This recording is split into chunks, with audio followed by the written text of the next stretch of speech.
Nobody owes me anything. I have to earn it all.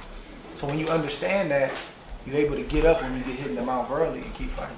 Andre, how serious were you when you kind of spoke about retirement a little bit after that fight? And how much did Kovalev, after those comments kind of came out, his continuous talking about the fight, saying that he's robbed, saying that you wouldn't give him a rematch, how much did that motivate you to get this done? I mean, first of all, if you guys know me, I've never just said things for shock value. I've always meant what I said, and I try to mean what I say. And that's just how I'm built. I could probably have more followers on Instagram if I said certain things to get a certain rise. That's just not how I'm wired.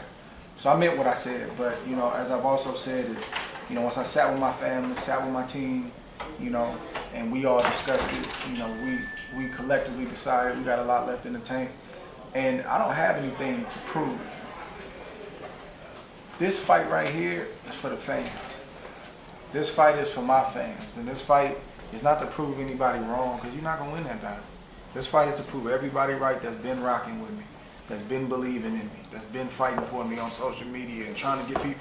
This is for them. This isn't, I'm fine. I don't have to take this fight. But I decided to take it for them. That's what they wanted, so I gave them what they asked for. Andre, one of the things that Sergey complained about after the fight. What isn't he complaining about? Was that there were 3 American judges. So we asked Kathy right now if she had tried to get an agreement saying there had to be at least one non-American judge. She said she approached your camp and that you guys turned it down flat. Did Kathy also tell you that she signed off on those judges? Do you guys realize that she was on the A side of that first fight? Mm-hmm. I'm just asking you the question. I'm just giving you the facts, though. Okay, go ahead. It's a lot of perception out there, but this is reality. No, I'm listening. We're on the A side now. We didn't have many say going into the first fight, but they underestimated me. And then when it doesn't go their way, they got to find a scapegoat somewhere. They approved those judges. She was fine with it.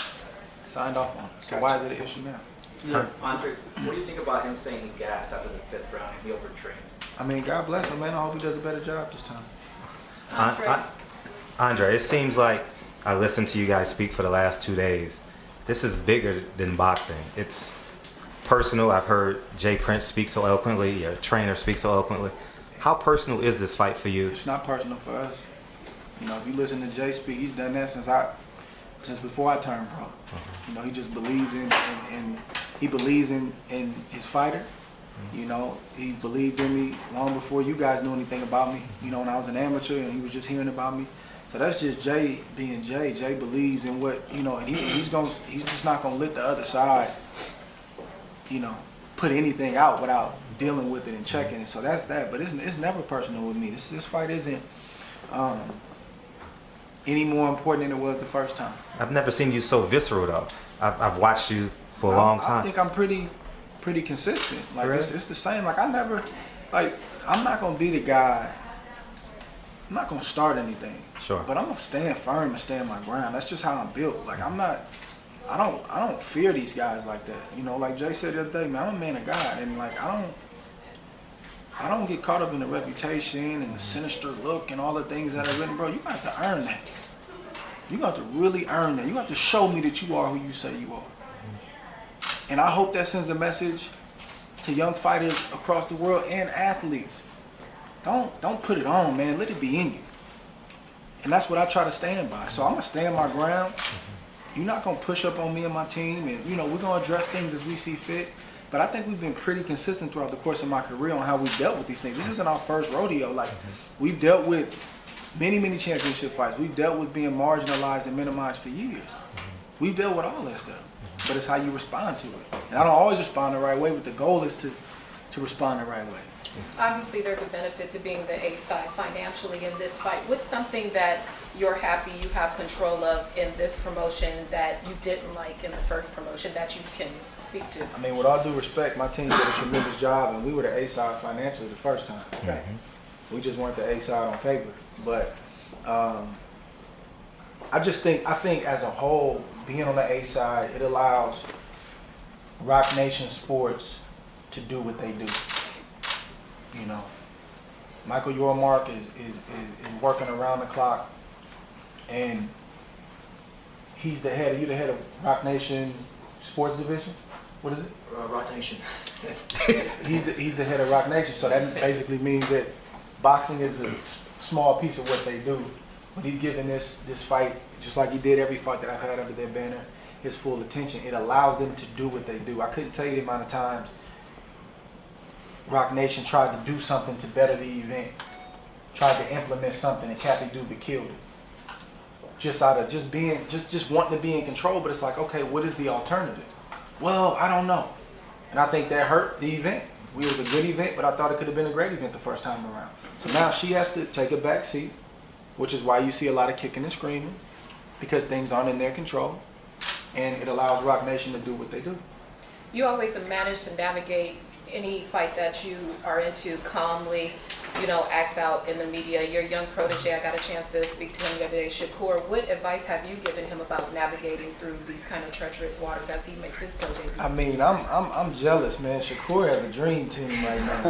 It took, the team that, that I have at the height of my career, he's starting out with that team. He's got James Prince as his manager, Josh Dubin as his attorney, he's got Julie Goldstick as his PR, and he's got, obviously Top Rank. They're doing, a great job, and they have a track record, but he's got a dream team right now. So he has a lot of people he can call on and pull on. I just try to be there if he needs me, and he's got a good head on the shoulders already. I'm just there if he falls into a situation or maybe has a question about something, but I just try to lead by example. I think that's more important than anything you can say, because you can say something, maybe action, say something different. So I think he watches. He reminds me of me when I was his age. He watches and he studies and he learns by what he sees. Andre, how did you guys come to the decision to sign with Top Rank, being that a lot of people expected that he would go a different route? I mean, that's just what made sense for him. That's why it's not always good to assume. Sometimes you gotta just let it play out. But that was a good fit for him. It wasn't my decision; it was a collective decision. And once everybody felt like, okay, this is right for him, then that's what we did. Andre, Biggie has a song called "Pray on My Downfall." I look at Floyd, I look at you. You've been holding this flag for such a long time. Do you think they just want you guys to slip up and fail? Can you? Virgil Hunter has talked about it without talking about it, but he told me to ask you. You got to stay away from they. That's the first thing. They will get you in trouble. So you got to let they be who they are. That element is not going to change. And half the battle is just understanding what you're dealing with. It's understanding. And in all my getting, I try to get an understanding. And once I got that understanding, then you know how to move the pieces on the board. It's not confusing. I've studied the sport. I've seen how Roy was done. I've seen how Floyd was done. I've seen the Bernard Hopkins of the world and others. I named those three because those are the three I mainly watched. But I remember being a kid going crazy, like, well, Roy is better than this guy. What are they talking? But you figure it out, and then you get into the situation and you see it replayed again. It comes with the game. It's part of it. That element is not going anywhere. Sure. So how do you respond to it? Keep doing what you're doing. When I was younger, You would be more I boisterous. get upset. I'm not doing that, man. I'm my feet firmly on the ground. I know who I am. I know where I'm trying to go, and I know who's leading and directing my path. And I got a tremendous team around me. So I'm gonna let they be they, and I'm gonna just try to continue to be who I am. Andre, do you feel appreciated now at this point in your career? Because I talked to Virgil and he explained to me that why shouldn't you retire because boxing didn't appreciate you. Do you feel appreciated now? I mean, you guys got to realize that, Verge is obviously my trainer and my godfather, and he has his thoughts and his opinions. They don't always exactly reflect what I'm feeling and saying. That's kind of how he feels about it, and I respect that. I feel like I get enough appreciation, man, from the right people. You're not supposed to be appreciated by everybody. That's not a reality. And if you're doing anything with significance, I don't care if you're a major company, you're going to have that element that want to see you fall, that never give you credit. That's part of the game. That means you're doing something significant. It's worth talking about. When I see other fighters speak out against me without being provoked at all, I understand what that is. So in return, you're giving the fans this rematch to show them that you understand the appreciation. Man, I'm thankful for them, man. I really am. Like, I couldn't tell you the amount of interaction that I have with my fans and the thing. And my fan base doesn't get a lot of credit at all, I got a tremendous fan base, not just in the Bay Area, not just in the United States, but all over the world. And they ride for me, man, and I appreciate that. And when I'm in these gyms and I'm on the streets and people are running into me, this is what they asked for. So this is what we felt we had to give them. Andre, I personally feel like if a fight is close, there is no controversy, regardless of who gets the decision. With that said, I'm curious, before the scorecards were read, what were you thinking? I mean, did you think that you had the victory, or you weren't sure? I mean, if you look at the end of the fight, like I walked around the ring, you know, with my hand raised. You know, I knew it was close. Yeah. I knew I had to get out of a deficit. I knew that. And you know, you just never know. Yeah. You know, I haven't seen it, but people tried to make a thing about my reaction. And like, I knew the fight was close, but it's a fight that I knew, like, man, obviously I wanted to go my way, but like, it wasn't like he blew me out by 6-7 rounds and I knew, like, oh my God, I gotta give. Can I not be excited that I just won the light heavyweight championship of the world and won it in that fashion? So again, they are gonna make something out of anything. I can't get involved in that. You know what I mean? But I definitely knew it was close. But I felt like the way we closed it, the last 6-7 rounds, I felt like I won it by a point or two. Definitely. Andre, Sergey said he didn't watch the fight again. I would ask you, if you watched the fight, did you kind of smirk when Jim Lampley said, hard right hand by Kovalev in the miss? I'm gonna be real, I haven't watched it either. Really? Huh. What's that? I haven't watched it either. Huh. How much do you think that they were taken I'll get aback? back to you. Okay. My apologies. Now you get it. My apologies. Go ahead. Muhammad don't like me. How much do you think that they were taken aback by the fact that you accepted the rematch, and how soon that you did it? I mean, because I don't think that they had the feeling that you were going to do that. It's crazy though. That's the thing. Like, that's how you. I mean, I just feel like, I don't know, man. Like, I just feel like his side and the people he has representing them, I feel like they've been around the sport long enough to come up with different and more up-to-date tactics. Like, some of the stuff they were trying to do, like, come on, man, really? Like, I know she's telling him, come on, Sergey, put this out on your Instagram and put pressure on Ward and his team. That's impossible. There's nothing you can post on social media that can make me, if I felt like I'm retiring, of course there's going to be the element to say, oh, you're scared. Okay, I've been fighting 23 years. I'm not going to start getting scared now. You got to realize, I picked him, he didn't pick me. But the fact that she thought that stuff was going to work, like, it's mind-boggling. Once me and my team talked, and we said, okay, we're going to take it, now you have to take care of the business of boxing. So first you have Rock Nation, Jay, and Josh protecting my interest in making sure that my deal is right. That takes however long. And then Rock Nation has to negotiate with the other side. And to be honest with you, 3/4 of that was trying to convince Kathy Duva that she wasn't the A side. That took most of the time. That's true. So while they're blaming us for the delay, he had to talk, and I don't envy his position. Trust me. He had to convince this lady over and over and over again, you're not the A side. We want to work with you, but understand that things have shifted. Like, she couldn't wrap her brain around that. She was in denial. So that held things up.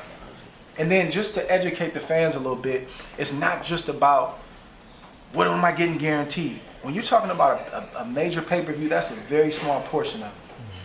You're talking about upside.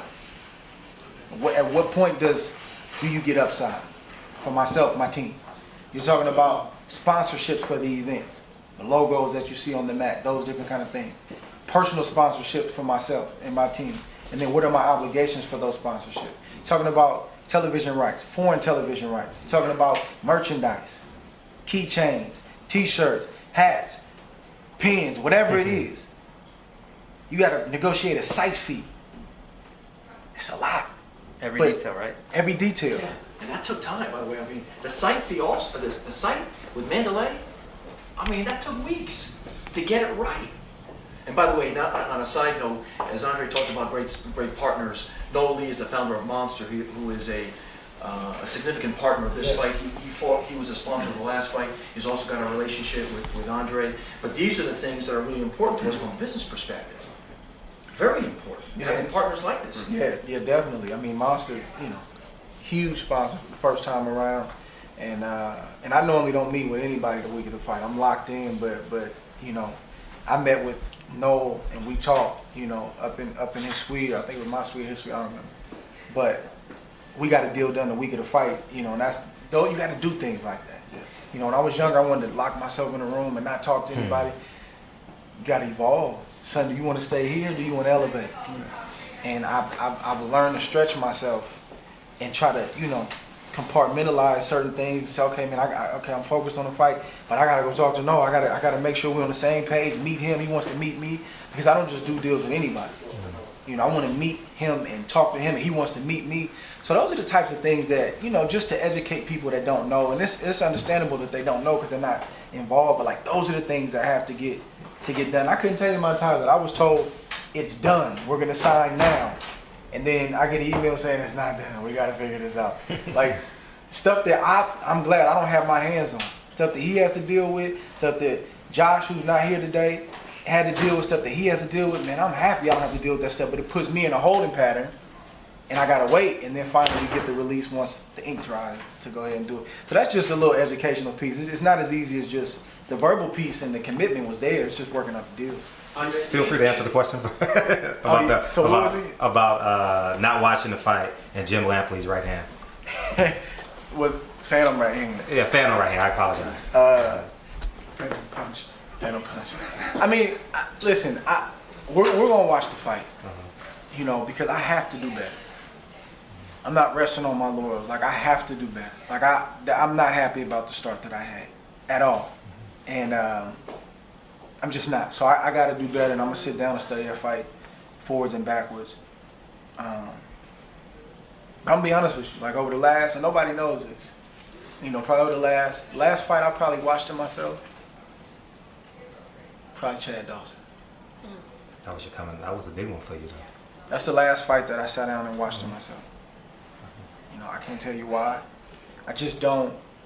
I love it, and I'm just as committed as I was from day one, but I don't watch it like I used to. Is it strange watching yourself? I think part of the reason why I don't watch myself is because I'm a perfectionist, and I'll chop up my performance. I might not even get to the third round. Oh man, you blew it. That's just, it's hard to, because I know, obviously, I tell my wife that because it drives her crazy. Like, you don't want to watch the fight. I'm like, nah, turn that off. I don't, She's like, you don't want to know what happened? I said, I was there. I was the one that got hit. I know what happened. So that's part of it. Like, I was there. I know what happened.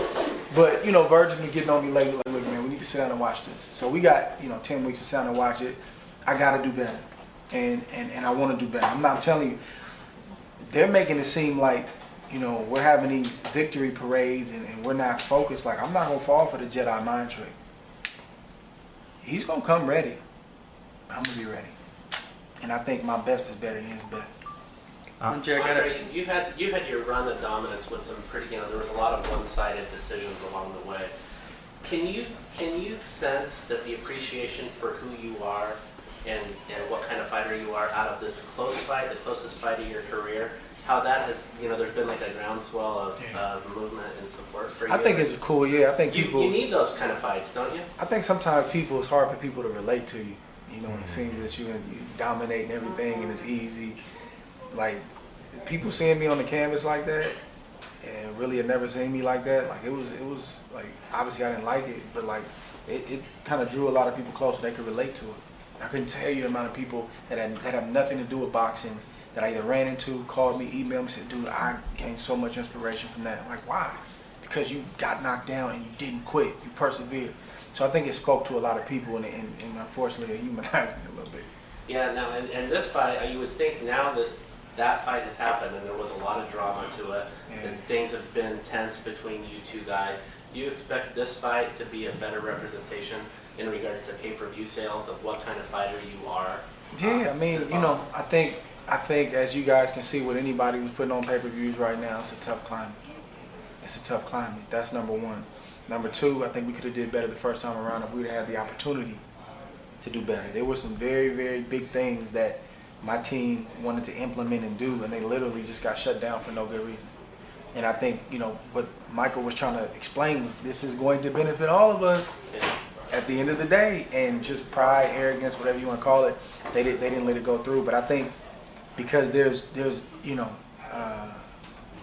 it's a natural tension and it's a natural beef right now, I think it's going to be much better. I can't go anywhere without people talking about the rematch. And I think it's going to be a better fight too, because I'm not going to be hard to find. I'm not going to be hard to find. And he says he's going to be better. I guess he said he's going to be training less this fight. Yes. So he's supposed to be better. So I want him to be at his best. He's going back up to Big Bear. And, I hope he gets his situation together with his team too. Because sometimes when, bad news travels fast. I'll just put it like that.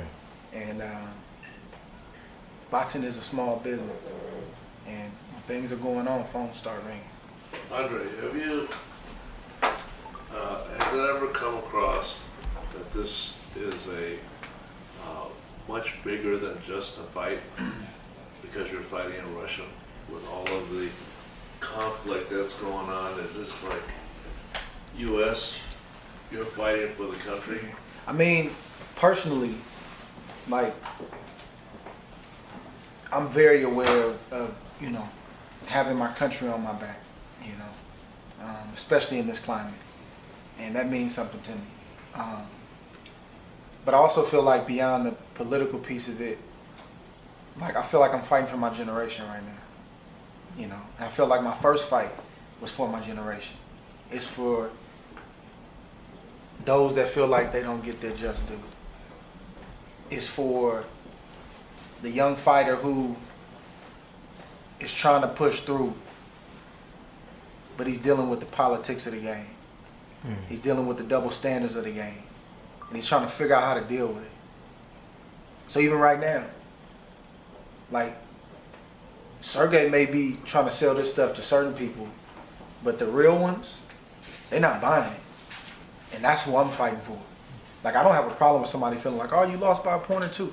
That's all good, man. It was swing rounds, close fight, whatever. I'm not mad about that. But all the people trying to say it was injustice and, oh my God, you don't deserve it, we fighting against that mentality. Because it's that mentality that hinders my generation.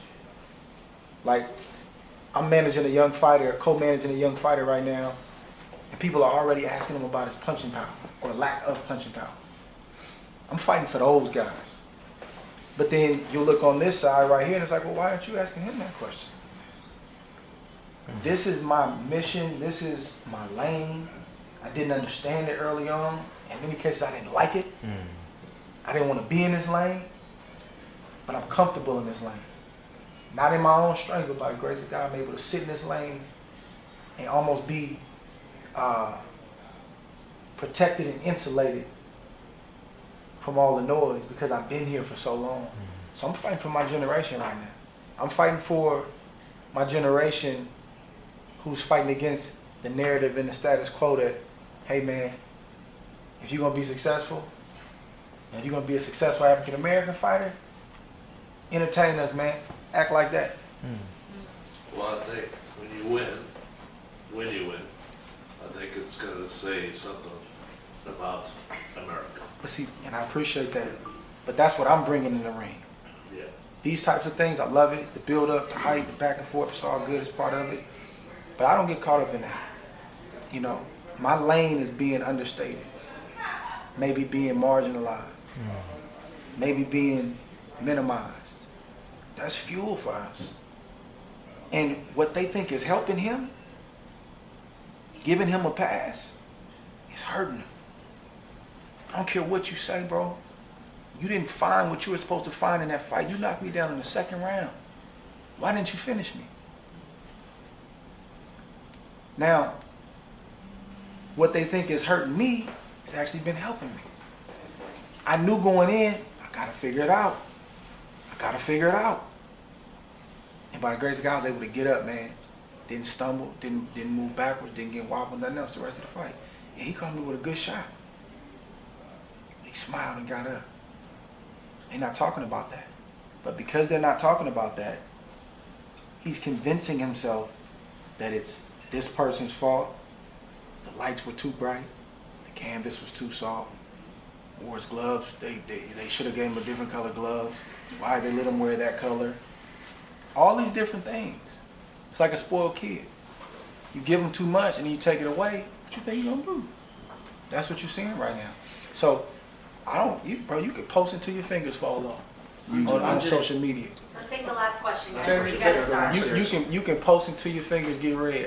Bro, keep posting. It's all good. You have to see me June 17th. Just to clarify on fighting for your generation, do you also feel like you're fighting for those technical fighters whose merits get diminished because so much focus is put on knockouts, punch-outs, like you just talked about, fighting off the canvas after taking a good shot and then persevering to go on and win the fight? Do you feel like you're fighting for that fighter? Is eclipsed in the the generation piece of it. Definitely. And I think if you love boxing the way it used to be, if you love boxing, you love it all. I love the Willie Peps who will box your head off. Amen. Then I love a Mike Tyson who I can't go to the fridge because this fight may be over.